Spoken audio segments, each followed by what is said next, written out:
Hello everyone, Tom D here. Today we're going to do an unboxing video on a Ruger Mark IV 10-inch pistol. Ruger finally did it again. They came out with the 10-inch model on their Ruger Mark series. They had done it in Mark II, they skipped Mark III, and now Mark IV, they came out with it again. A bit of an unboxing thing here because Ruger decided to put it basically in a suitcase this time. Essentially, I would have to move my boom around to get this in a proper perspective, but it really is this big. There we go. Get all the latches out, get it out of the way. Here's what you get with it. Of course, you got your Ruger Mark IV 10-inch, get a spare magazine, get a lock, all the safety advice to keep the lawyers happy, and something here that says to remove the grip, use a torque wrench. So I guess they got a special grip on this thing. Looks like it's got a cam nut instead of just the screws, so that'll be interesting. Of course, it came with the flag here that I've already taken out, and all your manual and stickers and all the fun stuff here. If you still got a Bearcat, don't forget to turn it in. Something like that, I think that's what it says. But there you go. Monster suitcase. You could probably pack for a week in this thing if you wanted to. I don't know that it's really meant to take to the range unless you pull all this foam out of here, but rather fascinating. Just for fun, let me show you here what a last Mark II 10-inch came in, and much smaller, more compact box. Here you go. I'll unbox that one for you too. There you go, Mark II. This thing's a little worn, but you got to remember this thing's getting pretty old by now. So there's a Mark II for you. There you go. Got all that out of the box put away. Here you have it, Mark IV. Long awaited for 10-inch barrel. It had been a while. They came out with the 10-inch in the Mark II series. Of course, if you know a little bit about the Ruger Mark pistols, I think it's one of the longest running, definitely one of the highest sold 22 pistols on the market. And they came out with these, started in 1949. Just for a little bit of history here, let me show you the original edition of the American Rifleman, where Ruger did their first ad of the original pistol, the Mark pistol. You can see it here. Get a close up there, a little bit of the ad. That's the original Ruger ad that they ran in the American Rifleman. And if you want to get a copy of this, it's the August 1949 edition. You can find them on eBay. Talking about it here, the Ruger 22 pistol represents the first overall improvement since the Browning patent of 1905. So they came out with this 1949. Let me bring out here my example that I have. This one would have probably been 1950. I don't know, maybe 51. It's a 19,000 serial number. If you look at the Ruger Red Eagles, you'll find that's the originals. And they made those all the way up to about serial number 35,000. And so that was the original, came out in 1949, and it really revolutionized 22 automatic pistols. Came in at a price point, the opening price. I found an ad here in the let's see, what was this? January 1950, where they actually show the price in the ad. You can see $37.50, and it really changed the market for the pistols that they were comparing to. It was quite a bargain for its day. And since then, they've just continued to evolve the Ruger Mark pistol line. They came out, this was the Ruger Standard, it was called. Doesn't say Mark on it anywhere. It was just referred to as the Ruger 22 pistol. And then they came out with Target series, which I think started the Mark I, and then they carried those all the way from 1949 up to about 1982, that original Ruger standard Ruger Mark I pistol. And then in 1982, they came out with the Ruger Mark II, and then that's when they introduced the 10-inch barrel. And so I've got one of those here today too. Let me show you that, and we'll pull that back out of its box. So this one is a Ruger Mark II. I don't remember exactly which year this was from, but you can see the similarities to it. You know, of course, this one's a little dinged up, a little worn. It's been shot a lot.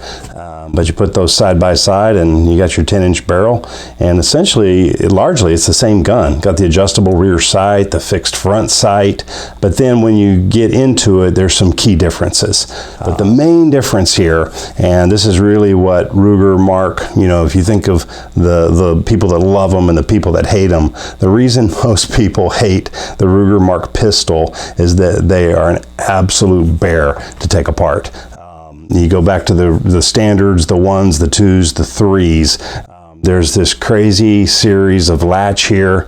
I've yet to do a video on a disassembly. It actually isn't as bad as some people make it, but some of these are just really tight. You got to pull the pin, and it's really just hard to get out of there and pop it forward. And it's a herd of people just putting them back in bags and shipping them back to Ruger and saying help. I've heard of others just giving up on them completely and trading them off in pieces.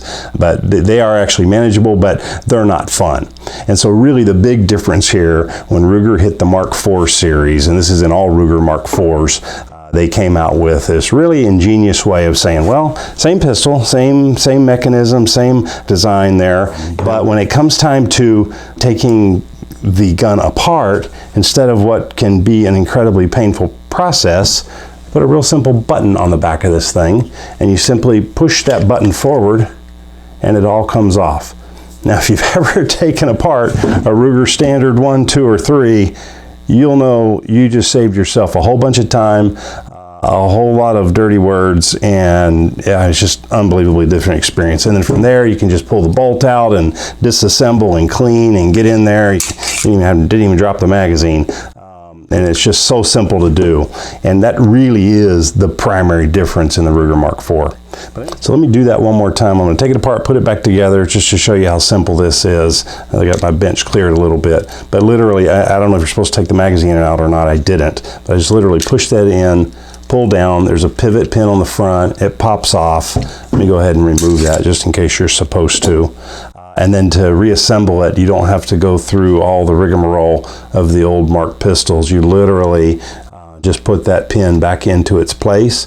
Make sure that this lines up correctly. And then on this one, I just push it in and it snaps and you're done. It's literally that easy. So if you hate the Mark pistols because of what it takes to clean them, well, send me a note. I might buy your old ones from you, but if you want something easier to clean, easier to handle and manage, the Mark IV is absolutely the way to go. So let's do a rundown of the features on this Ruger Mark IV target. So we've got a 10-inch barrel. It's a cold hammer forged barrel, ultra precision rifling. 14 inches overall. It's a beast. 46 ounces, 53 ounces if you get it in stainless. Adjustable target rear sights. You can see it's got the adjustment screws there and on the side. Windage and elevation. Fixed front, but it is replaceable. And there are aftermarkets. That's the amazing thing about all the Rugers. I mean, just about every Ruger pistol I'm aware of. So many aftermarkets, especially on the 22s. Everything from the Mark series to the 1022. Magazine disconnect safety built in. It's got ambidextrous safeties on the back. That's something new with the Mark IVs. Drilled and tapped for optics.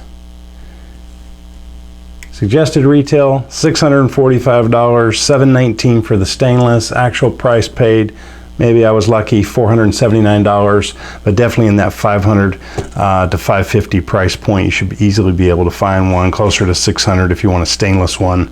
And most of all, one button takedown, easy cleaning, much easier than all the other Ruger Mark pistols. That's the key feature to this. It does have a one-piece precision CNC machined grip frame. That is different and unique on the Mark IVs, and that is also another benefit and feature. Quick release, forceful pop out, no digging around with a hidden one. So that's the Mark IV. That's the latest. Let me just set that there. Pull back out a Mark II here. There we go, Mark II. A lot of similarities, a lot of features. Got your bolt stop release, got your safety, but it's only on one side. Does not have the easy pop out magazine. There they go. Push that, pull it out, easy to do. Same thing, adjustable rear sight, fixed front. Amazing thing about all these are just, you know, I don't think the longer barrel makes it more accurate, not in a 22, than say, you know, the standard 5-inch, 5.5-inch target pistols that Ruger puts out. But what you get with this is just the incredible sight radius. You know, when you get a 10-inch sight radius like that, it just makes you a better shooter. Gives you a lot more accuracy. And then just the mass of these things for most shooters gives them that extra stability. And then just a couple more examples here to show you what they've done to the Mark IIs and soon will be doing to the Mark IVs. Here's another version I show, and this is the one I've got the aftermarket Valquartz and grip on it. Of course, this being a Mark II, it's got the bottom eject magazine, and so for that, given the grip that I have here, I also put in a Valquartz made extended magazine release. The Mark IV, if you'll notice, is drilled and tapped for optics. I think I mentioned that earlier. The Mark II is not. And just before I put this one away, this one does have a fiber optic front sight, which I believe was probably aftermarket, not sure. Set that one aside. And then speaking of optics, got one more here, that this was the solution that previous owner came up with on this one for optics on a Mark II. So this is also Mark II. It's got the Valquartz grip, got the extended magazine release, but this one's got a loophole extended range scope on it. So you can hold it out full length, and just this is an incredible shooter here. Just the mass of these things and the feel you get with that grip. There's just so much stability there. And really, I mean, any one of these, they're just phenomenal shooters. And then last one I want to show you here, let me reach around the camera, is a stainless version of the Mark II. I don't have a stainless version of the Mark IV, at least not yet, but these things tend to breed like some of the other guns I collect. So I actually like stainless in guns. I tend to prefer it when they're available because it's just so much easier to keep them clean and you know, get the scratches off. Once you scratch a blued one, you're pretty much in trouble. But there you go. Ruger Mark IV, latest model, 10-inch. So glad it came out. The Mark IIs were getting up there in price, going climbing. So retail when they came out was under $200. And before the Mark IV 10-inch came out, these Ruger Mark IIs, especially like in a stainless, were going anywhere from about $700–800 and up. A new in the box one sold one time for $1,600 for a Mark II. And so, but the typical price point was kind of in that $800–900 range, especially if you had a box with it. And ever since the Mark IVs came out, I've seen these down in the $500–600 range. I recommend picking one up if you're at all in the market for it. If you could only afford one, and you don't want to deal with the cleaning, get the Mark IV if you can find them. I like having the older guns. I don't know, I think they're going to hold their value more if you take good care of them. There you have it, a Ruger Mark IV, the latest in the series of the Ruger Mark Target pistols, came out in the 10-inch model. Happy to see it. Excellent rimfire target shooting, hard to beat. Hope you enjoy it. Drop me a comment below. Give me a thumbs up if you enjoy the videos, and happy shooting.